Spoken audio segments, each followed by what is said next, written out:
Salam olahraga di Tabanan Sport Podcast. Sesuai dengan tadi, apa sih Komisi Informasi ya? Barangkali juga banyak sekali masyarakat juga yang perlu diberikan informasi apa itu KI. Ya nih, apakah KONI ini termasuk badan publik? Apa sih indikator ya badan publik atau kan nanti badan publik ini wajib memberikan informasi publik gitu? Apa sih indikator badan publik itu? Ya. Hak kewajiban kami itu seperti apa sebenarnya untuk implementasi Undang-Undang 14 tahun 2008 ini seperti apa harusnya? Yang pertama, berarti informasi adalah hak asasi warga negara dan badan publik perlu apa yang harus diatur ini oleh undang-undang ini kepada model-model KONI ini, apa yang harus diatur nih? Sebagai tadi di awal yang sempat sampaikan, jadi ada 3 unsur, ada badan publik, informasi publik, masyarakat sebagai pengguna informasi.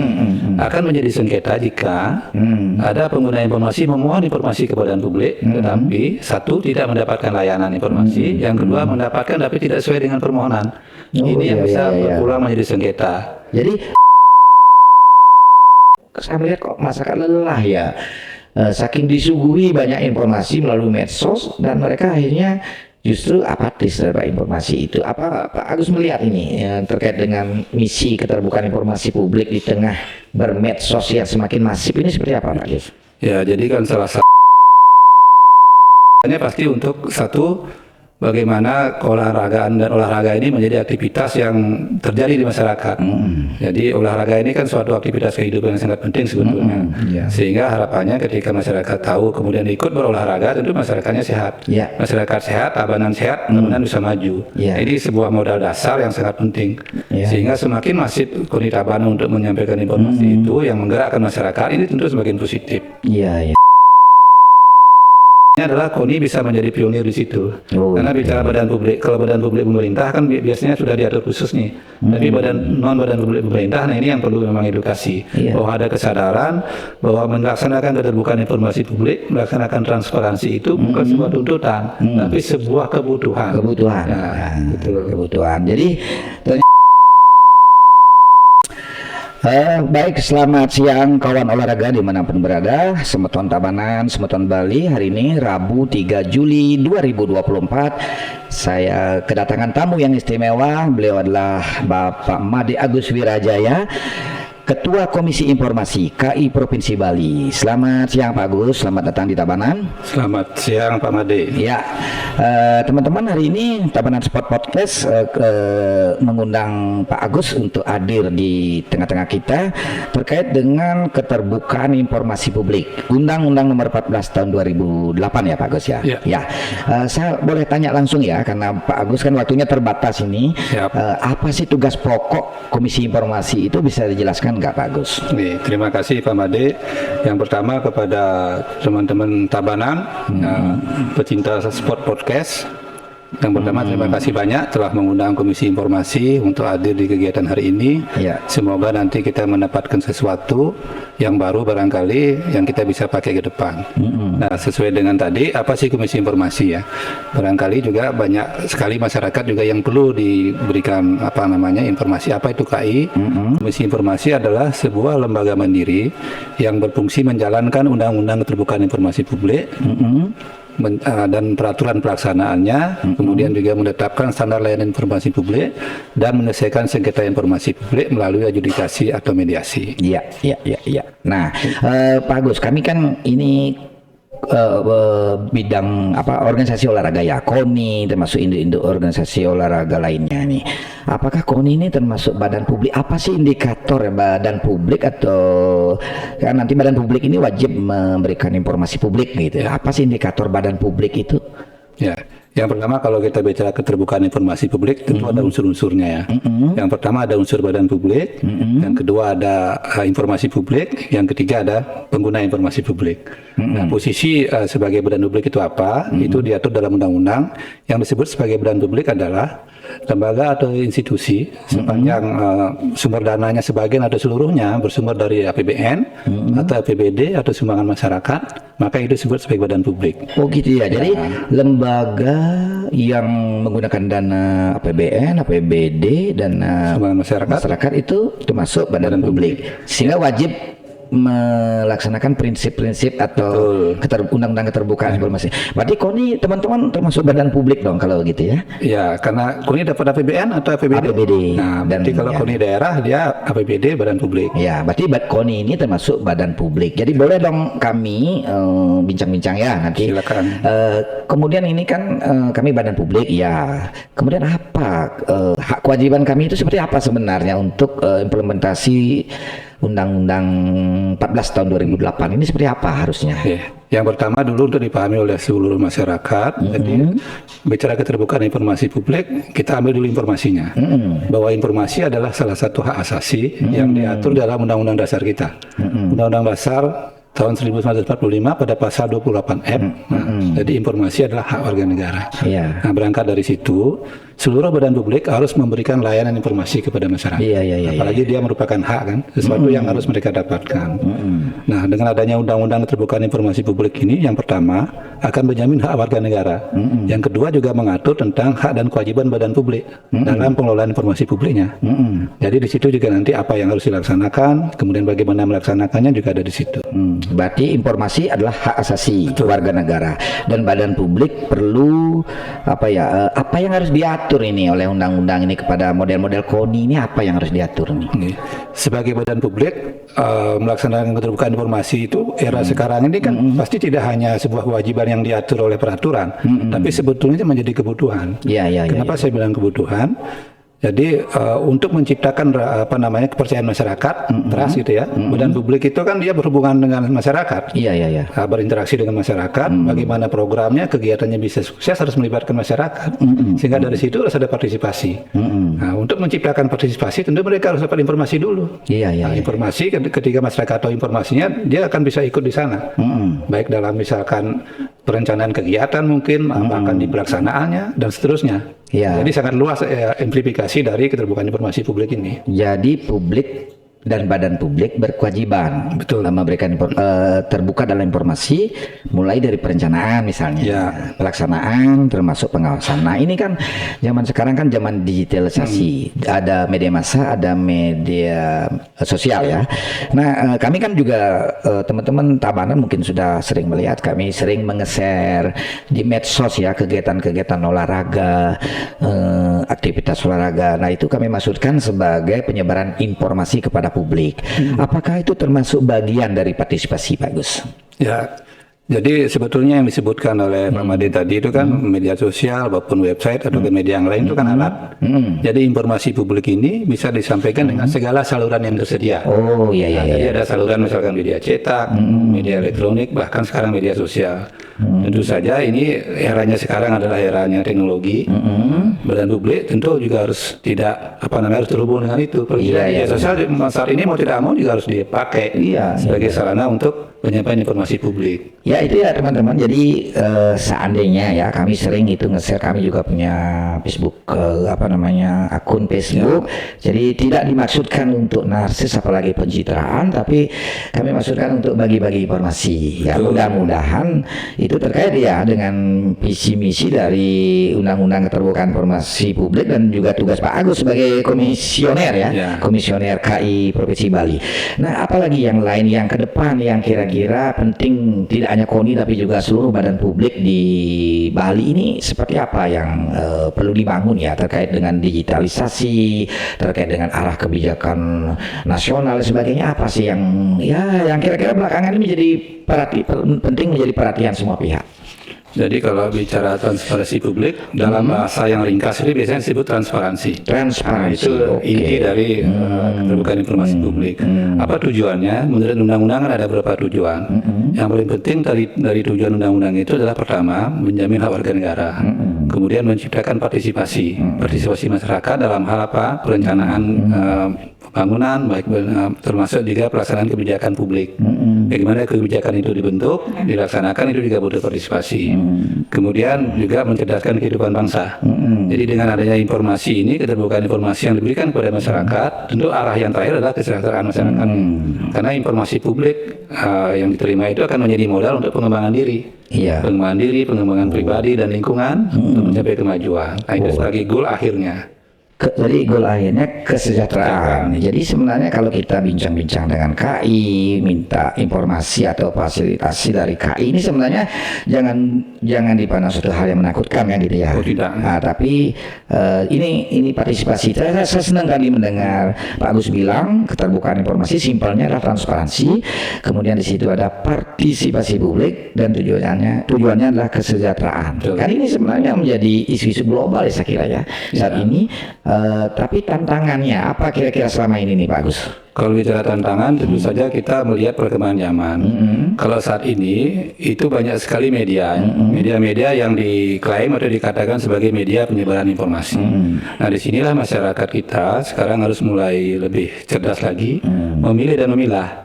Jadi banyak sekali informasi, cuma mereka harus bisa memilih informasi yang tepat. Nah, jadi bicara informasi publik ya, kalau informasi publik itu tentu informasi yang dikeluarkan oleh badan publik yang menangani urusan publik kan begitu.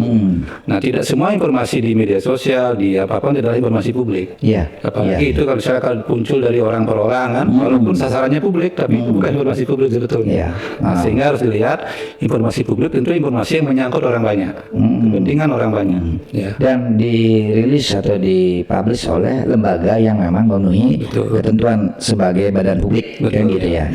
Akhirnya ini kan kita juga kalau saya lihat ya sebagai masyarakat awam, kerja-kerja keterbukaan informasi publik oleh KI ini kan juga masih perlu banyak ya disosialisasikan kan. Pasti tujuannya kan sangat mulia, mensejahterakan masyarakat. Nah, bagaimana dari informasi bisa berdampak kepada kesejahteraan masyarakat, ini kan saya kira semua setuju ya kalau gitu ya. Nah, tadi tantangan sudah. Nah, kira-kira apa nih PR ke depan yang perlu terus digaungkan oleh KI ini, kalau boleh nanti kaitannya dengan kerja-kerja olahraga khususnya KONI lah gitu. Mungkin ada pesan-pesan atau saran-saran, silakan Pak Agus. Yang pertama adalah karena kita tadi bicara tantangan ini tidak bisa kita hindari kan, tetapi harus kita hadapi dan kita menyesuaikan diri sehingga itu bisa menjadi peluang. Era sekarang eranya medsos, eranya digital. Bagaimana informasi ini yang tersebar itu harus menjadi informasi yang bermanfaat. Nah, untuk bisa menjadi informasi yang bermanfaat, masyarakat kita tentu perlu namanya literasi, perlu peningkatan kapasitas, bagaimana dia mencerna informasi itu, termasuk juga menggunakan media-media yang ada. Jadi media yang ada bisa digunakan dengan bijak, dengan bertanggung jawab. Literasi media. Jadi cerdas bermedia ini penting ya. Penting sekali. Nah, pernah kami baca ya, ini kan sebenarnya undang-undang cukup lama ya, 2008 ya, sekarang 2024 sudah cukup lama. Nah, saya pernah dengar ada namanya sengketa informasi, itu kayak apa sih sebenarnya, Gus? Ya, sengketa informasi ini adalah memang menjadi tupoksi utama dari Komisi Informasi. Tupoksi utamanya menyelesaikan sengketa informasi publik. Tadi di awal yang sempat sampaikan, jadi ada 3 unsur, ada badan publik, informasi publik, masyarakat sebagai pengguna informasi. Akan menjadi sengketa jika ada pengguna informasi memohon informasi ke badan publik, tetapi satu tidak mendapatkan layanan informasi, yang kedua mendapatkan tapi tidak sesuai dengan permohonan. Ini yang bisa berulang menjadi sengketa. Jadi melayani informasi itu sebenarnya sudah mengarah ke tugas-tugas keterbukaan informasi publik ya. Betul. Ya paling simpel lah, di mana misalnya kalau kami olahraga di mana latihan ini, di mana dapat informasi tentang jenis-jenis olahraga, itu juga bentuk pelayanan. Pelayanan itu juga bagian dari keterbukaan saya kira ya. Betul. Nah ini kan kami mumpung ke Tabanan nih Pak Agus teman-teman. Jadi ini susah loh mengundang beliau karena beliau sangat padat waktunya, dan saya kira kehadiran Pak Agus di Tabanan ini kami harapkan bisa memberikan semangat kepada kami di KONI Tabanan khususnya, karena pertama kami menerima dana hibah APBD dan kami bekerja dengan masyarakat yang bukan berkaitan multidimensi ya, istilahnya apa ya, banyak dari berbagai usia, karakter latar belakang pendidikan itu berbeda-beda. Tentu kami berupaya terus berbenah dari sisi keterbukaan informasi publik. Tadi kan semangat simpelnya itu ke transparansi. Misalnya bagaimana sih nanti ke depan kami sudah mulai berbicara tentang pajak dan retribusi dari kegiatan olahraga itu seperti apa sih masyarakat ikut ya berpartisipasi melaksanakan aturan-aturan pemerintah yang ada. Ini kan juga berawal dari informasi, Pak. Betul. Ya, kalau tidak ada informasi, partisipasinya rendah kan gitu ya. Nah ini tantangan ya sekarang kan dunia medsos ya, di samping media online ini ada media massa, seolah masyarakat, nah tanda petik ini tingkat kepercayaan masyarakat terhadap informasi yang seabrek itu, saya melihat kok masyarakat lelah ya. Saking disuguhi banyak informasi melalui medsos dan mereka akhirnya justru apatis terhadap informasi itu. Apa Pak Agus melihat ini terkait dengan misi keterbukaan informasi publik di tengah bermedsos yang semakin masif ini seperti apa, Pak Agus? Ya, jadi kan salah satu hal yang memang menjadi PR kita semua adalah banyak sekali informasi pertama yang tidak jelas. Apalagi kalau informasi itu sudah masuk kategori hoax misalkan, yang menyesatkan. Nah, kenapa itu bisa muncul? Tentu saja ini harus kita lihat ke dalam ya. Ke dalam terutama di kalangan badan publik. Badan publik yang mengelola informasi publik. Apakah sudah menjalankan peran yang memberikan informasi? Jangan sampai begitu masyarakat membutuhkan informasi tertentu, dinas, badan ataupun lembaga yang harus mengeluarkannya tidak melaksanakan. Dan ketika mereka tidak melaksanakan itu, otomatis masyarakat mencari alternatif. Alternatif ini belum tentu berasal dari badan publik yang kredibel. Sehingga informasi yang beredar, informasi yang tidak benar, itu yang diterima. Informasi harus benar, dikeluarkan dari lembaga yang benar atau sumber yang benar, dan tentu ini dimaksudkan untuk agar segala sesuatunya berdampak benar, kan gitu ya. Oke Pak Agus, terima kasih. Kita jeda dulu, minum. Silakan minum. Oke. Haus nih.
Ya teman-teman, padat ya pembincangan kita dengan Ketua Komisi Informasi Publik Pak Agus Wirajaya. Beliau tadi sudah berpesan, oke siap asal tepat waktu ya. Ini tidak mudah kami ngatur waktunya ini, beliau datang karena beliau harus keliling banyak tugas saya pasti ya. Nah kita lanjutkan sedikit ya tentang kembali ke fungsi tugas dan bentuk-bentuk partisipasi masyarakat dalam hal keterbukaan informasi publik ini.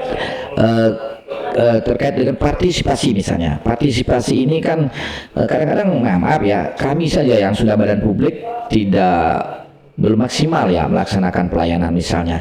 Nah kalau masyarakat misalnya anggaplah kelompok-kelompok masyarakat, kelompok-kelompok budaya, termasuk seke-seke ini apakah juga bagian dari warga yang harus berpartisipasi? Ini seperti apa nih Pak Agus melihatnya? Ya, kalau kita melihat partisipasi masyarakat, tentu saja kan bisa menjadi partisipasi secara individu atau secara berkelompok kan. Ya, intinya adalah partisipasi yang muncul dari masyarakat sendiri. Iya. Untuk kenapa penting partisipasi? Dengan adanya partisipasi pada setiap tahapan itu kan ada rasa memiliki. Satu, rasa memiliki, kemudian ada kepercayaan publik. Sehingga dengan adanya kepercayaan itu otomatis apa yang dilaksanakan peluang untuk menjadi berhasil itu lebih tinggi karena masyarakat ikut di dalamnya. Jadi intinya semua warga negara boleh berpartisipasi. Dan itu yang diharapkan sebetulnya dari undang-undang KIP itu. Iya. Nah, ini agak sedikit ke belakang ya. Jadi tadi kita langsung ke materi utama. Tapi misalnya ini masyarakat ingin mendapatkan informasi, ada sengketa lah gitu. Ini kantor KI ini di mana nih, kantor KI Provinsi Bali? Nanti biar sebelum jauh ya dalam langkah ini di mana nih, dan apa yang harus dilakukan misalnya kalau mohon bantuan ke KI terkait ke kebutuhan informasi. Ya, jadi yang pertama kantor kami Komisi Informasi Provinsi Bali berada di Jalan Menuh nomor 6 di Denpasar. Itu di lokasinya di dekat dengan Gor Ngurah Rai. Sebelah selatannya di seberang SMA Negeri 1 Denpasar. Kantor Komisi Informasi. Nah, kemudian tadi bicara tentang sengketa informasi kan bisa terjadi kalau ada hambatan antara pemohon informasi dengan badan publik. Nah, secara prosedur prosesnya adalah ketika ada yang mohon informasi, kemudian informasi itu kan wajib ditanggapi oleh badan publik. Menurut undang-undang itu ada aturan waktunya. Badan publik punya waktu paling lama 10 hari. Ketika ada orang datang mohon informasi, dia sudah harus melayani dalam 10 hari itu. Nah, setelah kalau badan publik merasa tidak siap misalkan melayani itu karena misalkan data yang belum siap, dia boleh minta tambahan waktu ke pemohon, boleh minta negosiasi lah. Kami mohon tambahan waktu paling lama 7 hari. Dan yang minta ini juga harus terbuka ya, dari mana, asal apa, siapa penanggung jawab harus jelas ya. Nah betul, jadi pemohon informasi itu pertama satu dia harus melampirkan misalnya fotokopi KTP, kemudian menyatakan tujuan mohon informasi itu untuk apa, itu juga harus jelas. Dan juga setiap orang informasi langsung diberikan identitas jelas. Digunakan untuk apa juga harus jelas. Dan itu akan dikaji baru diberikan informasi. Iya itu. Nah apakah sampai pernah ada ini boleh katakan ini kan sengketa pernah sampai bagaimana nih kalau misalnya mentok gitu Pak Agus? Terus apa yang dilakukan tahapan oleh KI itu seperti apa? Nah sebelum ke KI seperti tadi ya, permohonan informasi kan dalam waktu 10+7 maksimal 10 hari melayaninya. Kemudian kalau pemohon ini merasa keberatan atas pelayanan yang diberikan oleh petugas misalkan, si pemohon ini masih punya waktu untuk mengadukan ke atasannya. Biasanya gini, di badan publik yang berlaku sebagai namanya petugas layanan informasi, ada PPID istilahnya, itu adalah sekretaris di lembaga itu. Misalkan kalau di dinas berarti sekretaris dinas. Berarti badan publik wajib membentuk PPID ini. Ya, kalau badan uji pemerintah kan sudah diatur biasanya. Tapi khusus untuk badan publik yang non pemerintah itu menyesuaikan dengan ketersediaan SDM juga. Ada petugas lah. Pada prinsipnya adalah layanan informasi publik itu harus berjalan. Masalah struktur dan lain-lain itu menyesuaikan dengan keadaan masing-masing gitu ya. Siap. Ini sebelum masuk ke Komisi Informasi, kalau terjadi hambatan di situ, jadi pemohon ini mengadukan dulu ke atasannya. Jadi atasannya punya waktu untuk menanggapi. Jadi setelah ternyata misalkan tanggapan dari atasan ini masih tidak memuaskan, tidak sesuai dengan harapan pemohon, itu baru bisa diajukan ke Komisi Informasi. Jadi ada mekanisme seperti itu, tidak langsung ke Komisi Informasi. Ketika sudah ke Komisi Informasi, maka dia akan mengajukan sebagai sengketa informasi. Itu baru tugas dari KI ya. Betul. Berarti ada tahapan-tahapannya teman-teman di rumah. Jadi intinya kan namanya partisipasi kan pertama kita harus mengenali dulu KI itu apa, alamatnya di mana, tahapan-tahapan prosedurnya ini harus tahu ya. Betul. Ya jangan nyelonong-nyelonong WA tapi nggak berani menunjukkan identitas juga. Artinya itu maunya terbuka tapi nggak dengan cara terbuka ya. Nah ini yang paling sering kita dengar nih dalam problema kehidupan sekarang, sosiologi informasi sekarang, literasi apa saja yang sudah dilakukan ini oleh KI, literasi kepada masyarakat ini seperti apa nih? Kalau yang sekarang secara sederhana banyak persoalan terkait dengan digital ya. Jadi setiap orang semestinya juga bergerak di situ membantu literasinya. Misalkan gini yang sederhana, kalau bicara anak-anak muda, anak-anak muda nih pasti di rumah ada orang tua. Sekarang setiap orang hampir memegang gadget ya, gadget, baik orang tua, anak muda. Nah kemudian kita mendengar di luar itu banyak adanya pencurian isi rekening kan, kemudian juga penipuan lain-lain yang bermula dari tidak paham dengan menggunakan gadget itu. Tentu saja anak-anak muda bisa berperan di situ. Satu, membantu orang tuanya. Kalau ada informasi seperti ini jangan langsung percaya. Dikasih link jangan langsung diklik, dikasih undangan jangan langsung dibuka. Ini wujud yang paling sederhana. Wujud kepedulian terhadap keluarga sendiri kan. Apalagi kalau informasi bersifat hoax masyarakat. Kalau ada informasi yang rasanya tidak jelas, jangan langsung di-share. Kalau tidak kan disimpan aja dulu. Banyak ya aplikasi-aplikasi yang ternyata penipuan gitu ya. Itu peran kita bisa lakukan mulai dari anak-anak ya misalnya yang sekarang kan kalau Gen Z ini paling banyak memegang HP mungkin waktu ya. Betul. Mereka bisa juga berperan terkait tugas dari KI ini ya. Melindungi masyarakat jangan terjebak oleh tindakan-tindakan yang tak bertanggung jawab melalui digital gitu ya. Jadi tidak hanya bicara tentang informasi hoax tapi juga yang merugikan kayak tadi. Misalkan orang-orang tua yang tidak paham itu kan seklik-klik aja dia, tapi dia nggak paham itu akan berakibat buruk gitu. Itu hanya salah satu aja yang sederhana yang bisa dilakukan oleh anak-anak muda.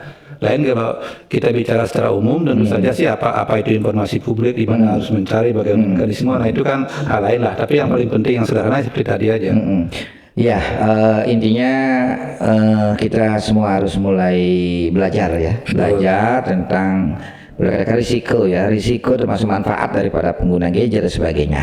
Nah ini karena waktu terbatas saya coba tanya langsung nih Pak Agus. Saya kan mengelola induk organisasi olahraga, Komite Olahraga Nasional ini. Kira-kira apa pesan Pak Agus ini terhadap KONI ini langsung saja KONI Tabanan? Apa nih sarannya? KONI Tabanan, kalau menurut hemat kami sih sering kita melihat publikasi yang disampaikan oleh KONI Tabanan. Tentu saja dalam konteks keterbukaan informasi publik ini sesuatu hal yang positif ya. Bagaimana masyarakat mengetahui apa sih yang dilakukan oleh KONI, aktivitasnya KONI apa. Tujuannya pasti untuk satu, bagaimana keolahragaan dan olahraga ini menjadi aktivitas yang terjadi di masyarakat. Jadi olahraga ini kan suatu aktivitas kehidupan yang sangat penting sebetulnya. Sehingga harapannya ketika masyarakat tahu kemudian ikut berolahraga, tentu masyarakatnya sehat. Masyarakat sehat, Tabanan sehat, Tabanan bisa maju. Ini sebuah modal dasar yang sangat penting. Sehingga semakin masif KONI Tabanan untuk menyampaikan informasi itu yang menggerakkan masyarakat, ini tentu semakin positif.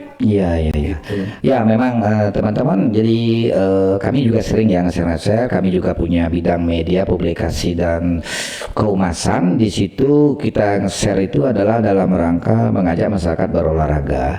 Tujuannya adalah sehat dan bugar. Ini kan juga program Indonesia Mas tahun 2045. 70% masyarakat Indonesia berolahraga. Jadi moto kita olahraga mensana and corpore sano, badan yang kuat, jiwa yang sehat, kan gitu ya. Nah ini itu kan filosofi ya, tapi makanya teman-teman di rumah kami undang Komisi Informasi ini. Sebenarnya kami urusan ya zaman sekarang kan namanya banyak ya. Kami tidak ingin terpleset sebagai pengelola badan publik, khususnya masalah yang menyentuh keuangan, termasuk juga karena informasi itu bisa menyesatkan ya. Apalagi di olahraga ini, kalau tidak benar informasi olahraganya itu ada risiko cedera bagi atlet. Kadang-kadang orang memilih olahraga hanya modal semangat, padahal dia punya gangguan penyakit seperti apa. Masih banyak sebenarnya. Kalau olahraga ini kan menyentuh all profesi. Banyak sekali bicara tentang nutrisi, bicara tentang sarana prasarana. Jadi keolahragaan itu all profesi, all bidang, dan pemerintah adalah di Undang-Undang Keolahragaan nomor 11 2022 itu kan pemerintah wajib sebagai penyelenggara olahraga, dan kami komite KONI membantu pemerintah dalam penyelenggara olahraga itu ya. Di samping olahraga prestasi yang menjadi tugas pokok KONI gitu.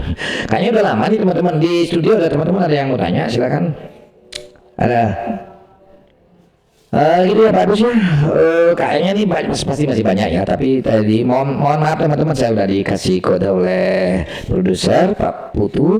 waktu sudah tipis ya, karena Pak Agus harus janjian lagi nih di tugas berikutnya, benar ya Pak Agus ya.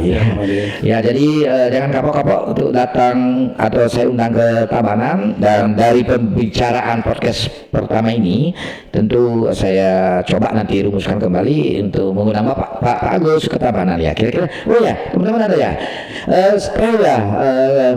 apa nih penutup apa harapan Pak Agus ke depan terkait dengan keterbukaan informasi publik? Ini harapan ke depan buat semua ya. Ya, yang pertama buat KONI ya, karena KONI adalah salah satu badan publik yang juga menggunakan anggaran dari daerah, yang sudah terikat dengan Undang-Undang KIP dalam hal informasi publik. Salah satunya adalah bagaimana informasi tentang penggunaan anggaran yang diberikan oleh pemerintah itu. Paling tidak kalau bicara tentang realisasi anggaran itu kan memang ada mekanismenya. Tidak juga harus seluruhnya disampaikan, tapi punya angka global dulu. Nanti kalau sifatnya laporan, itu laporannya sudah diaudit. Nah, tapi kalau sifatnya informasi awal berapa atau anggaran tahun ini tentu terbuka untuk publik. Nah, itu salah satu saja. Tapi yang lain tentu saja aktivitas kegiatan yang dilaksanakan apa. Seperti tadi misalkan informasi kegiatan yang dilaksanakan tahun 2024 apa saja, mungkin berapa anggaran globalnya, mungkin itu bisa menjadi gambaran umum dari sebuah tata kelola di KONI. Nah, harapannya adalah KONI bisa menjadi pionir di situ. Karena bicara badan publik, kalau badan publik pemerintah kan biasanya sudah diatur khusus nih. Tapi badan publik pemerintah, nah ini yang perlu memang edukasi. Bahwa ada kesadaran bahwa melaksanakan keterbukaan informasi publik, melaksanakan transparansi itu bukan sebuah tuntutan, tapi sebuah kebutuhan. Kebutuhan. Jadi ternyata baru saya tahu ini, kalau undang-undang Pak Agus ini saya nggak tahu kalau salah satu rujukan undang-undang dalam pengelolaan keolahragaan KONI Kabupaten Tabanan itu adalah Undang 14 tahun 2008 tentang keterbukaan informasi publik ya. Jadi terkait karena kita mengelola dana APBD ya. Jadi itulah teman-teman. Aduh, masih banyak sekali sebenarnya pertanyaan saya, tapi saya harus menghormati produser siang hari ini. Apa boleh buat Pak Agus ya? Kita akhiri bincang-bincang dengan kapok-kapok kalau kami undang kembali dengan buru-buru, yang undangnya juga agak spontan ini ya. Baik teman-teman Tabanan Sport Podcast dimanapun berada, demikian bincang-bincang singkat saya dengan Ketua Komisi Informasi KI Provinsi Bali Bapak Made Agus Wirajaya. Selamat siang Pak Agus, salam olahraga dulu Pak Agus, salam olahraga Jaya. Salam keterbukaan informasi. Nice. Terima kasih.